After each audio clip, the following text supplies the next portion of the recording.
Hey graphic designers, this is Mr. Granlund. I'm going to try and take you through how to do this 3D logo design like you see here. I'm going to start off with a new project. We're going to do 2,000 pixels by 2,000 pixels. Oh, that's 20,000. And this is your logo, 3D logo design. We're going to create that. So you're going to need a layer of text. You're going to need another layer that is an organic shape. You're going to trace with the pen tool, and you're going to need another layer that is a geometric shape that you can use from the geometric shape catalog right here. Alright, so let's start with the text. I'm going to take the T and we're going to type our text. Now you can use your name, but also try to think of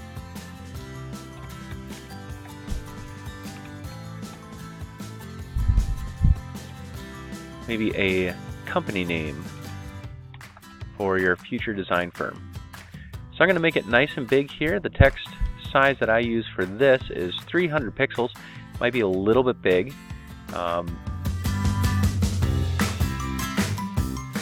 should be okay.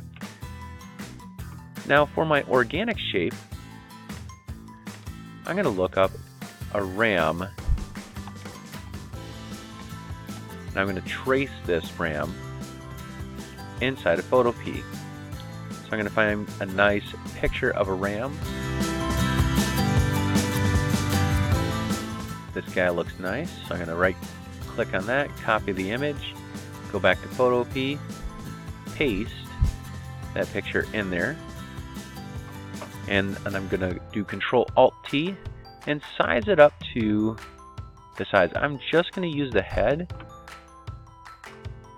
So I'm going to just kind of get it a nice size, rotate it, and now I'm going to start to trace with the pen tool. A couple things about the pen tool. It works best the first time you set it up. So as far as colors, fills, strokes, make sure you set that up before you begin tracing, and things are going to work out a little bit better for you. I'm also going to make a new layer, and this is going to be my tracing. I might do several layers like this, and I'm going to switch my outline color to a different color. This logo I'm going to do kind of a blue. Now if I double click on this layer here, I get a color picker, and I can customize my color. That looks pretty good. And now I'm going to use the pen tool to outline my shape. And already this is going to get in the way, so I'm going to just dial this back. This is the stroke thickness here. And go back to tracing. Now I'm starting to see some problems here as I'm kind of clicking around. This might be a good time to just kind of scrap that and try again, make a new layer, and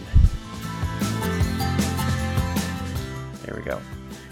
Now as I'm clicking and dragging, and that's creating what are handlebars. And these handlebars allow me to make nice smooth shapes as I stretch them out. So it makes a nice smooth curve in between these points according to the force on these handlebars here.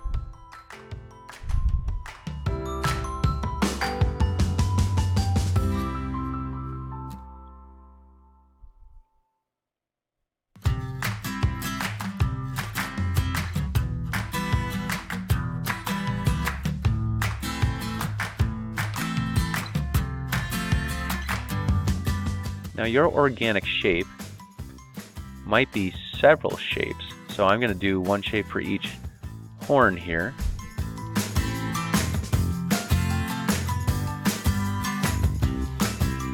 To kind of outline these shapes.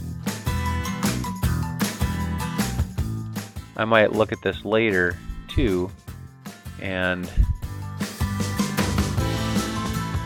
think I wish I would have done several shapes on top of each other to get that kind of inside-outside effect of the ram's horn here. I'm going to keep making new layers.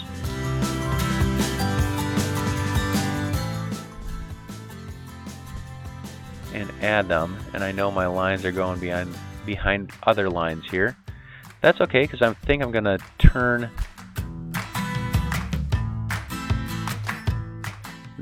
some of these colors solid, so it's not going to be that big of a deal here.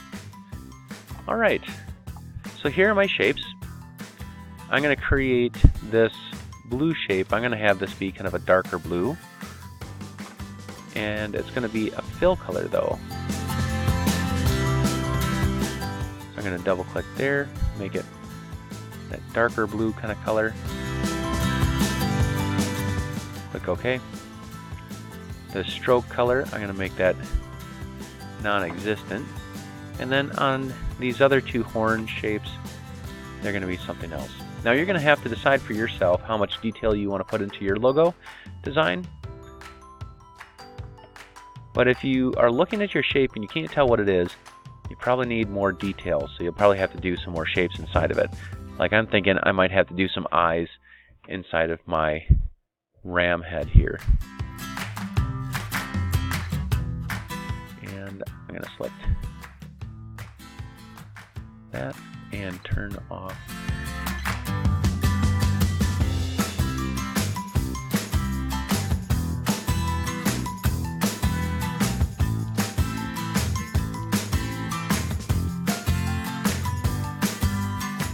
And a quick trick, so when I have the color picker up, if instead of clicking inside of here, I click on one of the colors that I want, it's going to automatically select that color. So that could be really helpful for you if you're trying to match your colors. Alright, so I have my organic shape selected, and now I'm going to do my geometric shape. And for that, I'm just going to go to my custom shape tool. You can use any of these tools or any of these shapes in there if you want. I'm going to go custom shape tool, and under the custom shape tool I have lots of options here. It's loading them up. And for a nice geometric shape, I'm going to go with this rounded rectangle here. And I'm going to click and drag that out on a new layer. That's looking pretty good. I'm going to change the color though, and then just make it a little bit lighter. Click OK.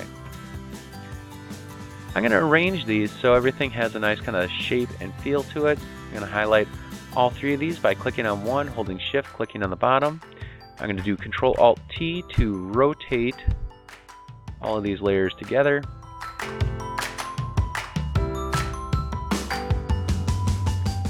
I'm going to mount that at the top. And I'm going to do Control-Alt-T for that. And just kind of fit that in the box a little bit more nicely, giving it a little bit of white space on either side. Alright, this is looking good. I want to make the background a lot nicer though, so I'm going to use a gradient fill. So I'm going to click on the gradient tool. I'm going to go up to the gradient box, and I'm going to edit my gradient in the gradient editor. If I click on a color, I can double click on it and choose whichever color I want. Choose it to go to whatever color I want. And then to apply it, I'm going to click and drag in a direction, and it's going to fade it from between those two colors. Now these colors don't really go that well together. I'm going to show you a website that I like to use for color. It's called color.adobe.com. And what's nice is there's all kinds of artists out there that are putting together color palettes, and you can use those color palettes in your own work. So if I want to use blues, here's a really cool one. I can copy each blue So click on the copy, go to photopea, click on my shape,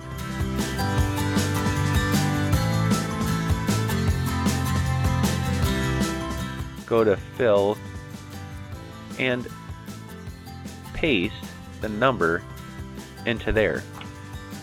And that's actually the same color that I grabbed from here. Kind of cool. So I'm going to do that again. Click on fill, double click there, change the hexadecimal number.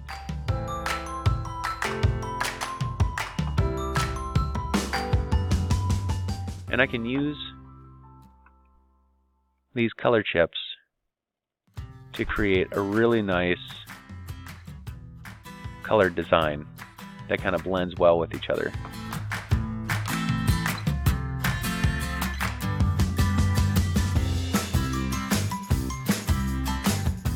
Copy that.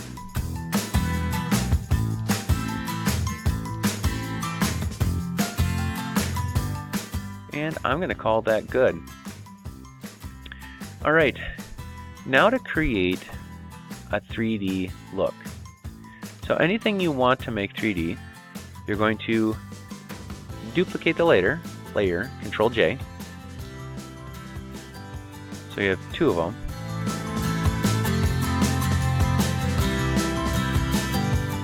And then we're going to make it a slightly darker color and stick it behind. I like to rasterize my layers to do this, so I rasterize it. I'm going to go to Image, Adjustments, and Levels, and I'm just going to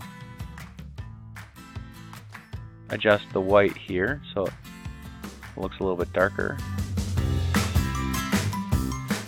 There we go. So I have two different color things, and I'm going to do that for all of my layers. Control. Now this one, since it's three different layers, I'm actually going to rasterize and merge those layers together. That's just going to make life a little bit easier. Then I'm going to do Image, Adjustments, Levels, and again,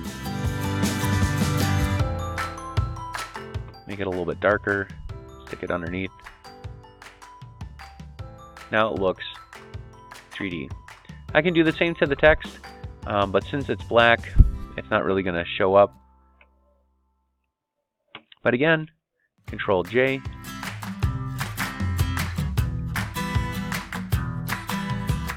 Let's rasterize it.